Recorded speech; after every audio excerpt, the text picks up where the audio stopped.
지금 두 분 간사 생활을 하셨고 저도 간사 생활을 하긴 했는데 올해부터 지금 간사 근무 제도가 좀 바뀐 점이 있어서 바뀐 부분이 예전에는 그 학교의 예비 교무가 되기 전에 예비 과정으로 간사를 했다고 하면은 지금은 학교를 들어가서 학교에서 예비 교무 과정을 어느 정도 밟고 그리고 나서 휴학을 하고 내가 정말 간사 근무를 해야겠다라고 생각하는 분들이 있으면은 간사 근무를 할 수 있게 이렇게 제도가 좀 바뀌었다고 합니다. 그래서 미래에 들어올 후배들에게 조언 정도 한번 해주실 수 있을 것 같아요. 간사 근무를 이래서 간사 근무를 좀 했으면 좋겠다. 학교도 다녀보고 또 내가 예비 교무로서 이렇게 서원을 쌓아가는 과정에서 이런 거는 좀 필요해서 간사 근무를 해야 될 것 같은데 이런 거 좀 하면 좋겠다.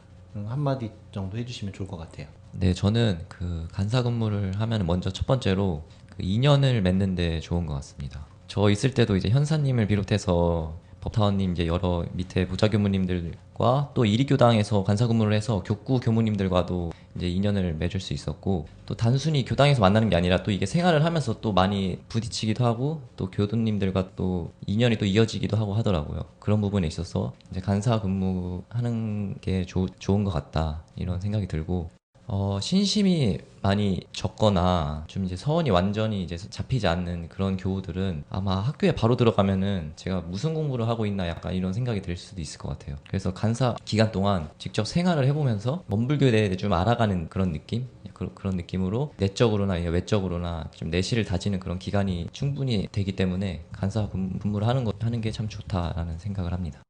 간사 근무는 제가 단언컨대 이제 말씀드릴 수 있는 게 여러분들이 그동안 살면서 경험해보지 못한 1대1 맞춤식 교육, 도제식 교육을 경험해 보실 수 있을 겁니다. 간사 근무로 와가지고 힘들어하는 거는 본인이 안 해보고 익숙한 거고, 본인이 이제 여러 경계를 느끼는 거는 본인만의 이제 틀이 있어서 그런 건데, 자기만의 세계 껍질을 깨트리고 이제 더 자유로운 세계로 나올 수 있는 아주 좋은 기회라고 생각을 하고요. 출가를 왜 하는가를 생각을 해봤을 때 전무 출신의 서원을 세웠다라고 하면은 간사는 꼭 경험해볼 가치가 아주 많습니다. 두 분 다 너무 말씀들을 잘 하셔가지고 내용이 정리가 되네요. 예비 교무님들 간사 생활 얘기도 들어봤고 뭐 출가했던 얘기들도 다 들어봤는데 간사 근무 끝나고 지금 학교 생활하고 계시잖아요. 네. 학교 생활하면서 출가하고 내 모습이 이렇게 좀 바뀐 것 같다. 뭐 이런 부분들이 있을까요? 저는 잘 못 느끼겠는데 주위 분들께서 이제 저를 오랜만에 뵙거나 하면은 참 많이 좀 성숙해졌다? 약간 이런 말씀을 많이 해주세요. 늙었다. 아, 그런 의미인가?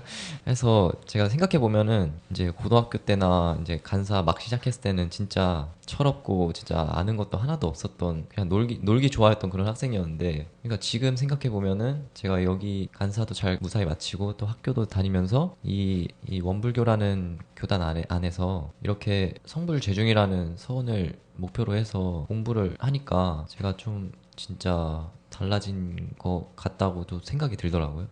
제가 출가 전에도 그랬고 간사 때도 이렇게 날카로운 면이 있어가지고 간사 훈련 때 만났던 교우가 지금 이제 서원관에 1학년, 2학년으로 들어왔는데 그 교우랑 같이 방을 쓰면서 그 교우가 하는 말이 이렇게 되게 많이 달라졌다라고 하더라고요. 그래서 놀랐대요. 그래서 뭐 때문에 놀랐냐고 물어보니까 간사 훈련 때 이렇게 만났을 때는 날카로워가지고 말을 걸기도 힘들었는데 같이 방 쓰면서 이렇게 살다 보니까 이렇게 사람이 부드러워질 수도 있는구나 라는 얘기도 해줬고, 출가하기 전에는 제 시선이나 생각들이 이렇게 제 바깥을 향해서 이렇게 주로 있었다고 한다면은 출가를 하고 나서 학교 생활을 하면서 스스로를 이렇게 성찰해 볼 수 있는 그런 기회나 공부들이 좀 많아지는 것 같아요.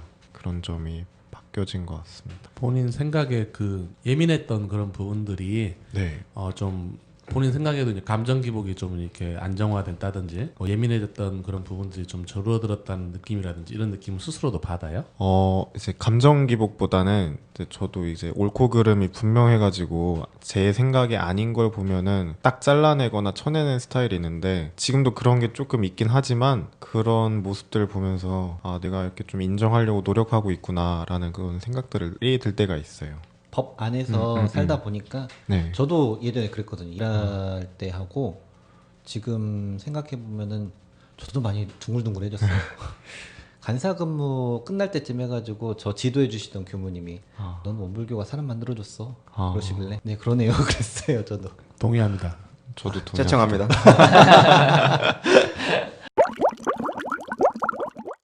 앞으로 하고 싶은 일? 출가를 했으니까 뭔가 목표가 생기잖아요. 공부하고 싶은 것도 많고 하고 싶은 일도 많을 텐데 아 이건 꼭 한번 해보고 싶다 이런 거 있어요?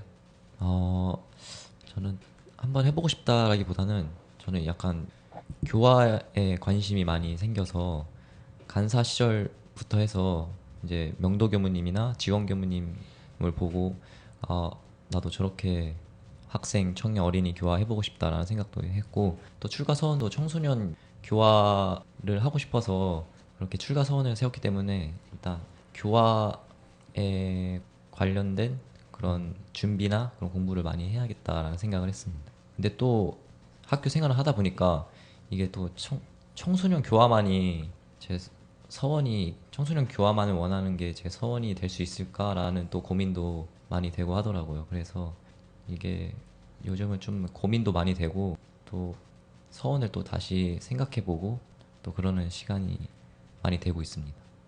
다듬어가는 시간들 네, 그런 것들이.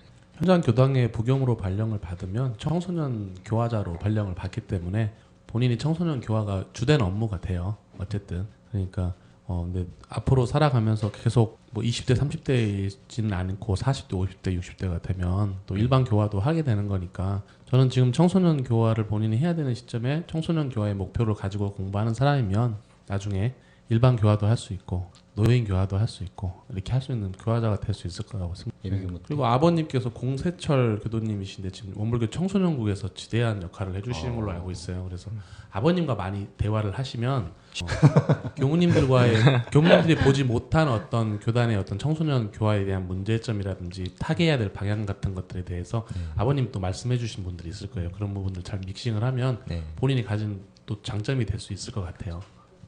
네, 저 말해야 되나요? 네, 말씀하세요. 네, 저는 원불교의 틀 안에 갇혀서만 이렇게 교화를 하고 싶지는 않습니다. 그러니까 이제 원불교가 사회 내에서 인정도 받고 그다음에 이렇게 학문적으로도 공고한 위치를 서게끔 하기 위해서 다른 학문과 융합을 시켜가지고 이런 원불교가 모르는 사람들도 쉽게 알아들 수 있고 이 원불교의 훈련을 누구나 할 수 있는 그런 우리의 마음 공부를 이렇게 대중적으로 활성화시키는 역할을 하고 싶고요. 그다음에 예전에는 이제 책이나 이렇게 논문들을 읽다 보면은 아 내가 이런 걸 알았구나라는 그런 기쁨이나 충만함이 있었는데 요새는 이렇게 책 같은 걸 보면서 아 내가 이런 걸 모르고 있었구나 라는 그런 겸허한 마음도 드는 것 같아요. 그래서 이제 어디서 일하느냐도 중요하지만 어떤 태도로 살겠다라는 얘기를 말씀드리자면은 어설프게 선 신념보다는 항상 열리고 이렇게 겸허한 태도로 전무 출신으로서 살고 싶다는 얘기를 드리고 싶습니다. 마지막으로 현천 교무님이 두 예비 교무님한테 한마디씩 해주면 좋을 것 같아요. 익산에서 원광중학교 나오고 원광고등학교 나오고 원광대학교까지 그것도 원불교학과를 나온 한 단계씩 밟아온 선배님으로서 그냥 한마디씩 해주면 좋을 것 같아요. 사실 아무것도 모르고 출가를 해서 간사 근무도 어떻게 들어가는지도 모르고 간사 근무로 들어갔었는데 뭐 간사 시절이 다 힘들고 어렵겠지만 잘 극복하고 여기까지 와주신 예비 교무님들께 너무 감사드리고 또 제 사촌 동생도 출가를 지금 했는데 저도 간사를 했었기 때문에 간사를 갔으면 좋겠다고 몇 번을 권유를 했었는데도 불구하고 이제 간사를 안 했어요. 그 사촌 동생은 혹여 나중에라도 마음이 바뀌면 또 꼭 간사를 했으면 좋겠다는 생각이 들고 사실 뭐 출가에 대한 걸 잘 모르니까 여러 가지 꿈을 꿨던 것 같아요. 또 그때 당시에 이제 많은 교민들이 원불교는 초창 교단이고 너희들이 꿈꾸는 모든 걸 할 수 있다라고 말씀해 주신 것도 많이 컸기 때문에 여러 가지 꿈들을 꿨었는데 사실 그게 간사 생활, 학부 생활, 군대 또 대학원 또 지금 현장 생활까지 합쳐서 너무 오랜 시간이 지났고 사실 많이 잊고 있었어요. 근데 앞에 계신 교무님들이 지금의 목표 그리고 앞으로의 그 발전 방향 그런 것들을 들으면서 그래 나도 저런 서원이 있을 때가 있었다. 근데 사실 다 놓고 살았던 마음이 많이 들어서 조금 많이 좀 무거웠었어요. 그런 부분들이 있었는데 여러분들은 10년, 20년이 지나도 그 마음을 잘 지켰으면 좋겠고 또 그 마음을 지킬 수 있도록 몇 년은 선배인 우리들이 잘 길을 닦아 나가고 있을 테니까 열심히 공부해서 더 큰 정말 뒤에서 쫓아오는 게 무서운 후배들이 되셨으면 좋겠습니다. 네, 감사합니다. 박수. 감사합니다.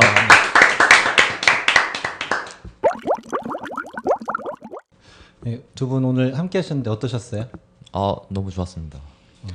저는 처음에 긴장을 많이 했는데 이렇게 이야기 나눌 수 있어서 되게 반갑고 좋았습니다. 네, 저도 이렇게 두 분 다시 만나니까 되게 즐거웠고요.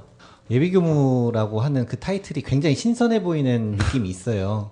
그 순수함과 그 분발심, 그 신심 끝까지 놓지 않고 졸업하시고 또 교무로서 원불교 교단에서 큰 일을 할 수 있는 초석이 되시기를 기원드리겠습니다. 오늘 공석천, 최성경 예비교무 함께하는 심터뷰 함께했습니다. 오늘 감사했습니다. 감사합니다.